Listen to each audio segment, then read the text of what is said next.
안녕하세요. 서초동 본보사 김철중입니다.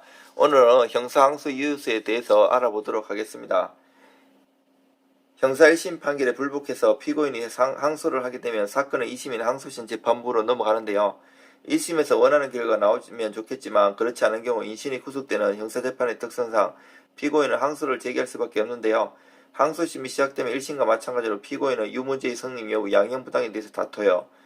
기억하셔야 할 점은 항소심이 시작되면 항소 이유서를 제출해야 한다는 것이고, 이 부분에 대해서 세심한 주의를 기울여야 합니다. 항소심 재판부가 피고인과 피고인의 변호인에게 공판기일 통지서를 발송하면 항소심 절차가 진행되는데요. 항소심 재판부는 공판기일 통지서와 함께 항소 이유서를 발송하게 됩니다.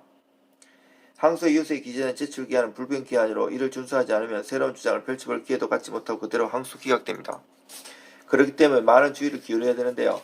한 가지 더 주의를 기울여야 하는 것은 기간 내 항소 이유서를 제출할 뿐만 아니라 항소 이유를 잘 작성해야 됩니다. 기대와 달리 1심에서 유죄 판결을 받았을 경우 피고인의 감정을 요동칠 수밖에 없는데요. 항소 이유서를 작성할 때는 단순히 감정만을 내서는 안 되고 반드시 법리상 타당한 항소 이유를 기재해 제출해야 합니다. 형사 1심 재판에서 안 좋은 결과를 받았을 경우 인신이 구속될 수도 있기 때문에 당연히 감정이 안 좋아질 수밖에 없지만, 그럴 때일수록 차분히 1심 진행 과정을 복귀해보며 항소심 전략을 짜는 것이 중요합니다. 1심 재판은 더 좋지 않은 결과를 얻은 이유는 여러 가지가 있을 수 있는데요. 하지만 형사재판의 경우 판사님들도 많은 고심을 하고 판결을 내리기 때문에 좋지 않은 결과를 얻게 된 이유가 소송 전략이 잘못되었기 때문일 가능성이 큽니다.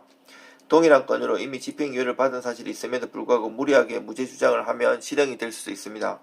이러한 상황에서 1심 결과를 뒤집기 위해서는 당연히 1심보다 훨씬 더 많은 노력을 기울여야 합니다. 항소심 재판부는 특별한 사정이 없으면 1심 재판을 신뢰하기 마련이기 때문에 항소심에 귀를 기울여야 만한 특별한 다른 주장이 없는 이상 1심 결과를 그대로 유지하려고 합니다.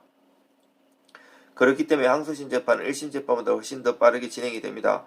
항소심 재판은 대부분 동일한 방식으로 진행되지만 1심의 결과를 뒤집을 수 있는 다른 의미 있는 주장이 없다면 재판은 1심보다 빨리 진행될 수밖에 없습니다. 그렇기 때문에 항소심이 시작된 경우 항소 이유서를 작성하는 데 많은 노력을 쏟으셔야 합니다.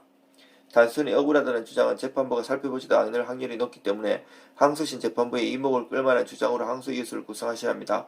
2심이 안되면 3심으로 뒤집으면 좋겠지 라는 생각을 하실 수도 있지만 3심은 상고 이유로 주장할 수 없는 사유가 매우 제한적입니다. 항소심은 사실관계 양형부당에 대해 다툴 수 있는 마지막 기회이기 때문에 1심 판결에서 좋지 않은 결과를 받으신 분들은 반드시 항소 이유서 작성에 많은 노력을 쏟으실 필요가 있습니다. 항소 이유서를 작성할 때는 다투고자 하는 바를 가능한 모두 적으시는 것이 좋고요. 다만 주의할 것은 의미 없는 나열이어서는 안되고 논리적으로 구성된 항소 이유서를 작성해야 합니다. 항소심은 항소 이유서에 기재된 내용에 대해서만 재판하기 때문에 항소 이유서에 누락된 사안에 대해서는 재판부가 다투기 힘들다는 사실을 기억하셔야 합니다. 항소 이유서 작성 기간은 소송기록 통지를 송달받을 때로부터 20일 이내로 기간이 많이 촉박하기 때문에 이에 대해 전문적인 노하우를 보유한 전문 법무사를 도움을 받으면 좋고요. 저는 10년 이상 서초 등의 수많은 형사사건을 다뤄봤습니다. 의뢰주시면 최선을 다해서 좋은 결과를 받아드리겠습니다.